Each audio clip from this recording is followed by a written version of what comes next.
Hello there, this is Welsh ASMR 82. Hey, how you doing? This is episode 3 of 4 that I know of. At this point in time, I might add to the videos in the future, but it's definitely number 3 so far of my new shirts for the 2025-2026 season, because I went on a shopping spree, as I mentioned in my previous 2 videos. I hope you've seen them both. This one is harder to guess from the back. Some of you are very, very good at this though, so I think you will have figured it out, and I'll reveal it quite quickly. But I just want to stall and do the crinkles first.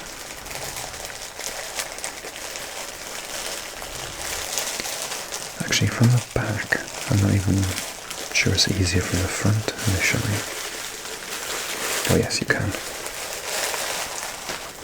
It's a bit clearer there, and for those that can't figure out from this section here, you probably figure out from this here. Let's get this bad boy opened up.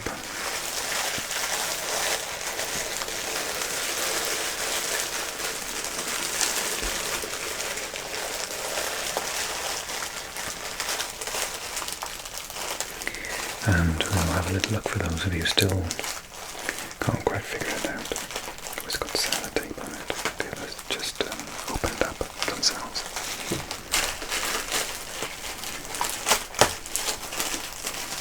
Rip it open. Lots of nice crinkles.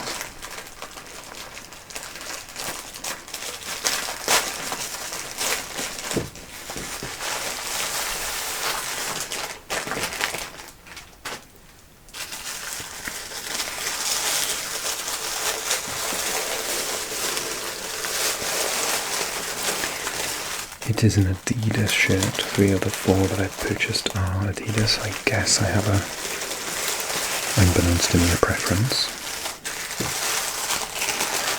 This one's wrapped up with so much tissue paper compared to the other 2. It's like they had a special offer on tissue paper or something.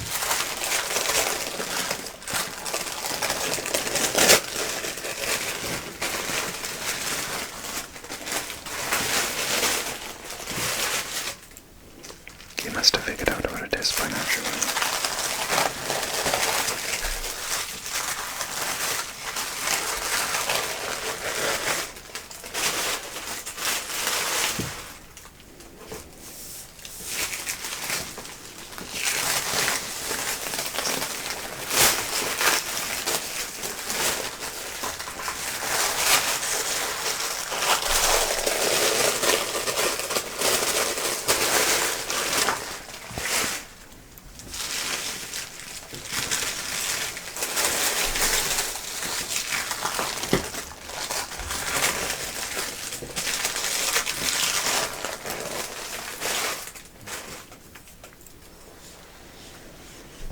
Very last clue, just in case you haven't figured it out yet. España. I don't know where the ñ is in yellow, but the rest of España is in red. Okay, whatever. Yeah, it was quite expensive. But I wanted to make sure I had the authentic one. I was on different websites and they all looked fake. So I was like, oh, I don't want it to like break the first time I wash it. It is, of course, the new Spanish national football kit. In Spanish we call it La Selección. So in case you don't know this already, I think most of my subscribers do, but if you're new to the channel, maybe this is your first video, you never know. I've lived in 3 countries, born and brought up in Wales. I'm living back in Wales now since COVID. I got homesick and wanted to come home. I've lived in England as well, and I've lived in Spain. I lived in Spain because my degree is in Spanish, Portuguese and Russian. And well, Spanish is my major, and then I did extra credits in Portuguese and in Russian as well. And I did that in Swansea University. And in my third year, just like all language students in university, you have to go abroad. So I went to a place called Murcia, which is in the southeast of Spain, right in the city of La Ciudad de Murcia itself. So there's the state of Murcia, and then there's the city, the capital. And I went there, lived there for a year, in about 2003, so September 2003 to June, July of 2004. And when I was learning Spanish, and then I came back and I did my final year in university before I graduated, and it was like the best year of my life. So prior to that, for obvious reasons, I mean, I was studying Spanish in university, and then prior to that, A-level and GCSE.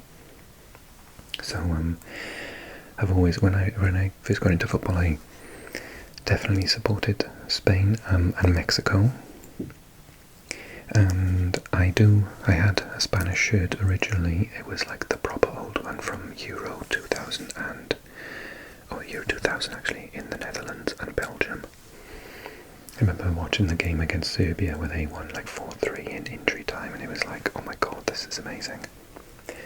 Because of course I did watch a couple of World Cups when I was growing up, because my brother and my dad were watching them, but the first World Cup that I really got into was in 1998. Spain had an absolute stinker, lost to Nigeria, drew with Paraguay, hammered Bulgaria, but wasn't enough to get out of the group, so they were favourites to win the World Cup, but didn't get out of the group. Typical Spain back in the day. If you're new to football, or you're of a certain young age, and you think that Spain are like this perfect team, then the Spain that I knew growing up were like the massive failures. So when they won the World Cup, I was like, oh my god, this is weird. Aren't we supposed to go out in the group stage? So yeah, this is the front of the shirt. It's got, I like it, the yellow and red alternating stripes on the shoulders. Navy blue collar, which goes with the trim. This really lovely stripe down the front, which is intermittently broken in different places very nicely, so it's not clean stripes all the way down. Adidas, the Spain RFEF, let me see if I can figure it, Real Federación Española de Fútbol, maybe 1909. Plus Ultra in Latin. And nothing down the sides. On the back you got the navy blue, which continues over the shoulders. We got the España on the back of the collar. Got these cool stripes running down the back of the shirt. Nothing at the bottom though, no words or anything, and nothing on the side in particular. So yeah, the shirt is so old that I have from the 2000 and the Euro 2000 that is like still that old material, so it's not like a jogging shirt like this. If you haven't seen that video, check out the playlist and you can watch and see that shirt and see me talking about it. But compared to this material, it's actually kind of uncomfortable to wear, so I thought I would upgrade.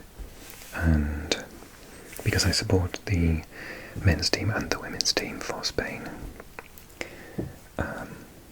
so many of the women's team I just think are absolutely amazing. Obviously, Pomati, Parayuelo, so many of them are just fantastic. Pina. Yeah, so I thought it was time to upgrade and get a new Spanish kit. This is the point in the video where, because I've told quite a lot about my emotional attachment to this particular team and why I bought it, and I just really like this particular design. I think it's such an upgrade. But this is the point in the video where I whip out Wikipedia and we read a little bit about the team. So, Spain national football team, in Spanish La Selección Española de Fútbol, represents Spain in men's international football and has done since 1920. It is governed by the Royal Spanish Football Federation, so yeah, la Federación... what's it? Real Federación Española de Fútbol. Yeah, it looks like that. So that's the emblem, as you can see there. We've got a star for the World Cup, obviously, from South Africa, right? I was talking about, because that final was very famous for the fact that a Dutch player in the final, De Jong, was it De Jong? Nigel De Jong, like karate kicked one of the, I think was it Iniesta or Xavi, in the chest, and didn't even get a yellow card, like it was a red card. It was a straight red card. All my Dutchies watching this will totally agree. And I was in, it was one summer, it was around sort of July, early August, outside of the football season, and I was in the Netherlands. I was walking through The Hague, and Nigel de Jong walked past me with his kids, and I was like, he is massive in real life, and I was thinking, oh my god, if he had, like, I was a bit starstruck, obviously, but then I thought to myself, oh my god, if he'd karate kicked me, he's a big guy, I would have, like, I think he would have caved in my chest. Anyway, nickname La Roja, the red one. Oh yes, Real Federación Española de Fútbol, I was right. In UEFA, Luis de la Fuente is the current coach. Captain is Alvaro Morata, who, you know, if you watch this channel, I'm not a fan of at all. Most caps for Sergio Ramos, 180. Top scorer David Villa with 59. Various home stadiums, that's right, they don't play in the Bernabeu. In fact, they probably don't play that often at all. They go around all the different stadiums, particularly Seville. I'm trying to think, where have they been? Barcelona Stadium, like all over. Valencia, even Murcia, where I used to live. So their highest ranking, of course, was number 1 between 2008 and 2009, and a couple of other times. The lowest they've ever been is 25, which is crazy when you think about it. That was in March 1998. Oh yes, just before the World Cup. So their first international was against Denmark, which they won. In Belgium, they played in Forest in Belgium on the 28th of August 1920, and they beat Denmark 1-0. The biggest win was against Bulgaria. They do love a match against Bulgaria. On the 22nd of August 1933, where they won 13-0. And at the time, they had a different flag, because I think it was under the dictatorship at the time. It's a weird flag, I didn't know it changed so much. Biggest defeat was against Italy, 7-1 in 1928, and also to England, 7-1 in 31. And appearances 16 in the World Cup, first in 1934. Best result, obviously, champions in 2010. European Championships 12, first time in 1964. Best result, champions in 64 when they debuted. 2008, 2012 and 2024, so 4 titles.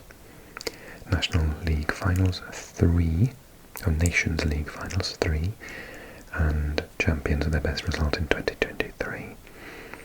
And there was a CONMEBOL UEFA Cup of Champions in which they've appeared once in 2026, and that was their debut. And the Confederations Cup they've been in twice, which I used to love that competition. First in 2009, and they were runners-up in 2013. So lots and lots of awards for the Spain national team, but when I was growing up they were a bit rubbish. Well, no, they weren't rubbish, they played beautiful football, but they couldn't win anything. Incidentally, after that match, I recall they had to win against Serbia and Montenegro to get out of the group, and they scored 2 in injury time. Kaiscom Indieta obviously went to Middlesbrough from Valencia afterwards, and he scored, I think, the winner. And it was 4-3. It was an absolute classic. I pulled a sickie at work to watch it. I was used to work in Debenhams for a part-time job during university, so I pulled a sickie, watched the match. It was like a Wednesday night, so I was supposed to do late night on a Wednesday. And then they had France in the next round, and that was Zinedine Zidane's France, and they lost 2-1, I think. I'm trying to think. Givash, I think, scored the winning goal. If you remember all these players, then obviously Zinedine Zidane you know, but if you don't know, Givash, look him up. Okay, so I hope you enjoy the video. Click like, leave a comment, let me know, do you have it? Are you going to get it? Do you like it? And if you haven't yet, then click subscribe and watch the last video. And don't forget to check out the playlist with all of these. I've got about 20 videos of me doing this now. So if you enjoyed this, then you should like them too. Okay, thanks so much for watching everyone. I hope you enjoyed it. Take care. See you soon.